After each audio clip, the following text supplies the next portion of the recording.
Genesis chapter 19.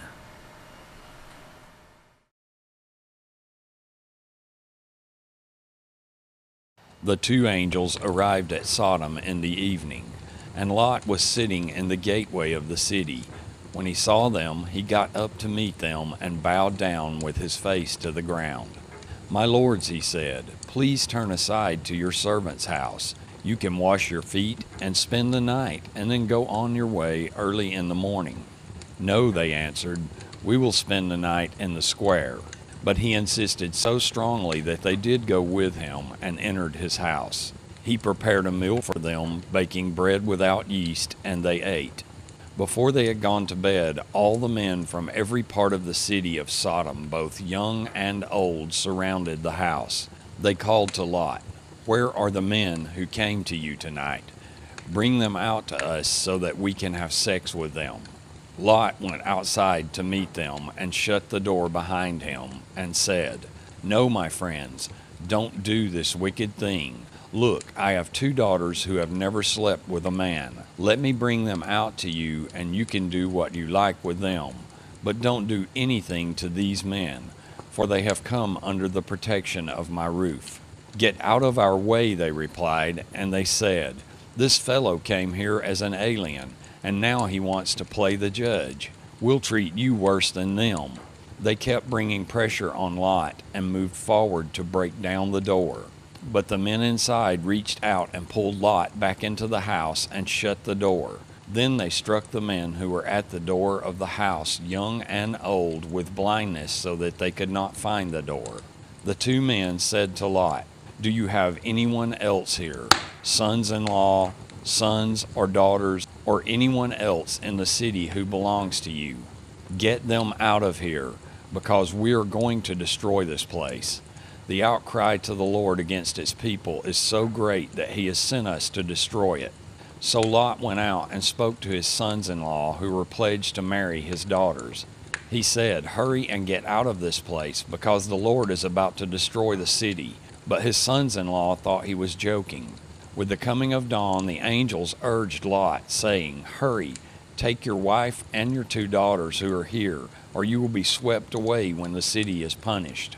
When he hesitated, the men grasped his hand and the hands of his wife and of his two daughters and led them safely out of the city, for the Lord was merciful to them.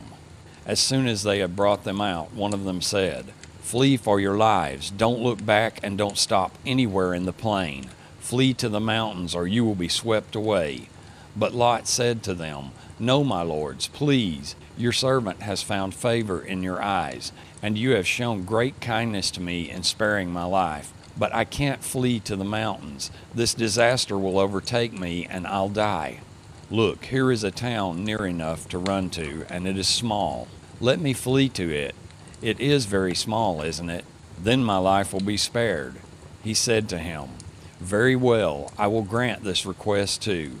I will not overthrow the town you speak of. But flee there quickly, because I cannot do anything until you reach it." That is why the town was called Zoar. By the time Lot reached Zoar, the sun had risen over the land. Then the Lord rained down burning sulfur on Sodom and Gomorrah from the Lord out of the heavens. Thus he overthrew those cities and the entire plain, including all those living in the cities, and also the vegetation in the land. But Lot's wife looked back, and she became a pillar of salt. Early the next morning, Abraham got up and returned to the place where he had stood before the Lord. He looked down toward Sodom and Gomorrah, toward all the land of the plain, and he saw dense smoke rising from the land, like smoke from a furnace. So when God destroyed the cities of the plain, he remembered Abraham, and he brought Lot out of the catastrophe that overthrew the cities where Lot had lived. Lot and his two daughters left Zoar and settled in the mountains, for he was afraid to stay in Zoar. He and his two daughters lived in a cave. One day the older daughter said to the younger, "Our father is old, and there is no man around here to lie with us, as is the custom all over the earth. Let's get our father to drink wine, and then lie with him and preserve our family line through our father." That night they got their father to drink wine, and the older daughter went in and lay with him. He was not aware of it when she lay down or when she got up. The next day the older daughter said to the younger, "Last night I lay with my father.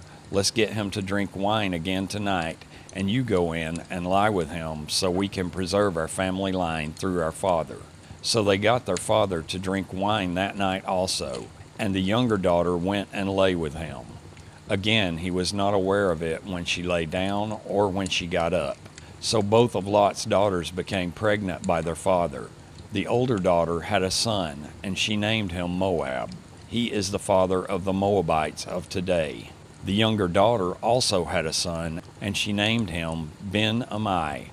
He is the father of the Ammonites of today.